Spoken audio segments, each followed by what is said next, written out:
Viral sebuah video yang beredar di media sosial TikTok, menampilkan sekumpulan warga tengah membangunkan masyarakat untuk melaksanakan ibadah sahur.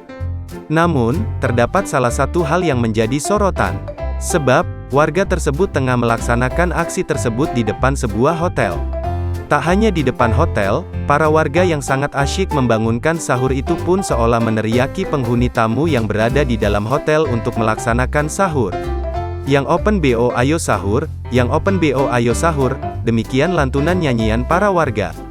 Di dalam video tersebut pun diperlihatkan para warga yang sedang berkumpul di depan sebuah hotel dengan tujuan untuk membangunkan sahur dengan yel-yel seperti disebutkan tadi.